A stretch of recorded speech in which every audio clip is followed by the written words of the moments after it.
Kabar terbaru mengenai kondisi terkini dalam penanganan virus corona atau COVID-19 di Kabupaten Banjar. Tim gugus tugas tanggap darurat bencana non-alam kembali menggelar konferensi pers di ruang Comment Center Martapura. Melalui gugus tugas tersebut akan selalu mengupdate perkembangan informasi terkait COVID-19 dengan menggelar konferensi pers guna tidak adanya penyalahgunaan informasi yang dipimpin oleh Sekretaris Daerah Kabupaten Banjar Haji Muhammad Hilman. Data terbaru dari tim gugus tugas tanggap darurat non-alam di Kabupaten Banjar bahwa jumlah orang dalam pantauan ODP kembali mengalami kenaikan dari hari sebelumnya, yakni dari angka 82 menjadi 96 orang. Sementara untuk pasien dalam pantauan PDP tetap 2 orang. Sekda Banjar juga sebagai Ketua Gugus Tugas Penanggulangan COVID-19 Kabupaten Banjar membenarkan bahwa ada peningkatan signifikan dalam data mereka. Mobilisasi lintas orang ini yang memang bagian jadi kendala, dan itu bisa terlihat dari kondisi seperti sebagaimana layar yang tampil di belakang. Untuk kondisi Kabupaten Banjar saat ini dalam status ODP itu ada 96 orang. Kalau berikutnya yang PDP tahap 2. Nah, sekarang tugas kami adalah bagaimana kita mengendalikan agar penyebaran virus ini tidak bisa dikendalikan. Jadi kita menekan 96 PDP ODP ini kalau memungkinkan tidak bertambah, tapi yang paling utama jangan sampai lari arahnya ke PDP. Kalau sudah PDP itu dimasukkan ke rumah sakit rujukan, dan itu ditangani oleh saat ini oleh pemerintah provinsi di rumah sakit Ulin. Jadi masih rumah sakit Ulin yang ada Mujasin masih belum ada, mudah-mudahan tidak terjadi. Nah, ini langkah yang kita lakukan, menekan agar ODP ini nanti begitu saatnya 14 hari mereka berkurang, bukan bergeser ke PDP. Tetapi dari penyebaran makanya saya khawatir terkait di lintas orang tadi. Dari peta ini kan sebenarnya data ini ada petanya, kami ada titik-titik koordinat tentang siapa yang ODP, siapa yang PDP, lengkap datanya.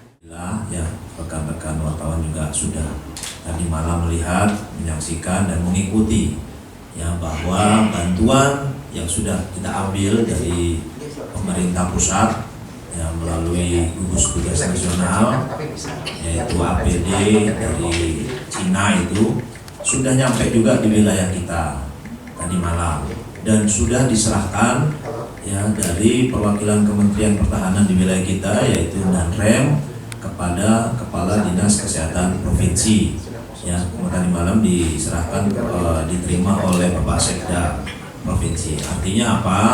Bahwa kegiatan ini, kebijakan nasional sudah berlangsung terus ya, bukan kita menunggu lagi alat itu kapan datangnya, sudah datang ya. Jadi langkah pemerintah pusat sudah kita terima di daerah, yaitu adanya bantuan APD yang diambil kemarin dari negeri atau negara Cina sudah sampai di wilayah kita. Ini yang perlu mungkin rekan-rekan menjadi informasi ya, bahwa pemerintah pusat langkahnya sudah sampai di daerah.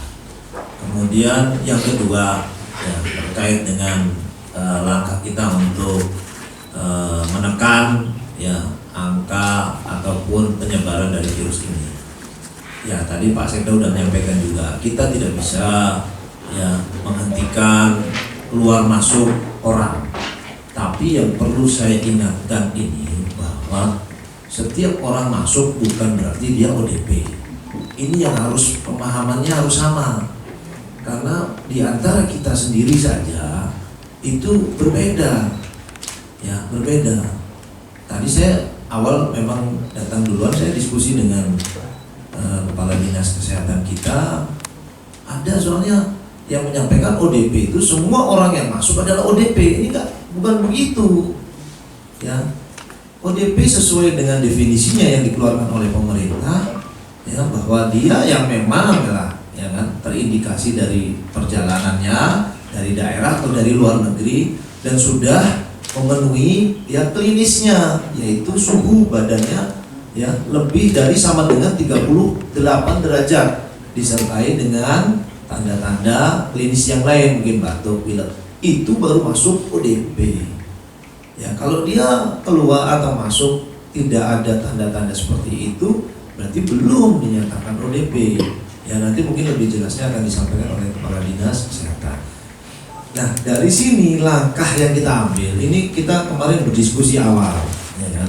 Langkah yang kita ambil adalah kita coba memantau, ya sesuai dengan definisinya orang dalam pemantauan. Kita pantau, ya.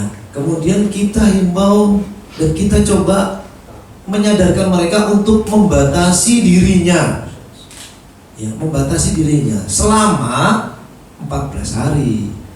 Jadi nanti, ya misalnya hari ini dinyatakan ODP, 14 hari kemudian kita akan pantau, bukan selamanya dia ODP. Kasihan Pak orang ini Pak, kan gitu. Nah ini sudah saya sampaikan juga kepada dinas dan alhamdulillah memang ada juga perhitungan dari klinis seperti itu. Kaitan kami di sini TNI, ya kan ini. TNI adalah alat negara. TNI adalah pengaman negara yang melaksanakan kegiatannya berdasarkan atas kebijakan dan keputusan negara.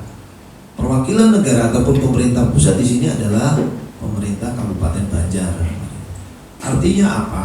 Tolong juga rekan-rekan bisa memahami posisi kita di sini. Kami memberikan rekomendasi, saran, masukan kepada pemerintah Kabupaten Banjar terkait dengan ini, dan ini adalah bencana nasional dan kita semua yang harus bisa mengatasi. Ya, ini. Jadi manakala sudah ada surat keputusan dari Pak Bupati, disitulah peran TNI pasti ada untuk menjaga, mengawal, mengamankan kebijakan tersebut. Kejadian nyata di lapangan sudah banyak kejadian. Dia tetangganya sudah nutup pintu semua, kemudian kami di dinas diteleponi jemput bawa ke rumah sakit, padahal dia cuma batuk, suruh isolasi di rumah sakit. Nah ini sudah kejadian di tempat kita. Jadi tetangga-tetangganya sudah pada ngunci pintu, kami setengah diteror lah, ditelepon. Kapan lambat sekali di dinas jemput nih kapan? Kita tidak ada alasan untuk jemput dia ke rumah sakit. Kita bawa ke rumah sakit pun rumah sakit akan memulangkan karena tidak ada indikasi rawat inap. Karena sekali lagi ODP bukan pasti terjangkit, positif atau negatifnya tidak. Makanya Pak seperti anjuran Pak Dandim, social distancing lah kuncinya, disiplin kita di rumah, tidak banyak di kerumunan karena kita musuh kita tidak kelihatan gitu. Kalau kita saling curiga sama yang lain ya nanti akan merusak tatanan sosial masalah. Jadi kalau yang positif mungkin di dalam keadaan wabah mungkin bisa dikasih tahu, tapi kalau ya itu pun masih belum ada keputusan resmi di pusat. Nah kalau yang ODP seperti itu, yang diapresiasi bantuan dari HIPMI ini sebanyak 15.050.000 rupiah untuk membantu para petugas medis yang berjuang melawan virus COVID-19. Ini rencana ulun pribadi tapi belum dibicarakan sama kawan-kawan. Mungkin dibelikan multivitamin untuk kawan-kawan petugas medis di lapangan. Tapi itu masih dibicarakan apa yang paling dibutuhkan oleh kawan-kawan di lapangan. Jadi tidak ke pemerintah nanti panjang cerita dari pemerintah panjang gitu saya. Jadi kayak kita sebagai organisasi aja. Terima kasih. Bagus Rizal, Kominfo Banjar melaporkan.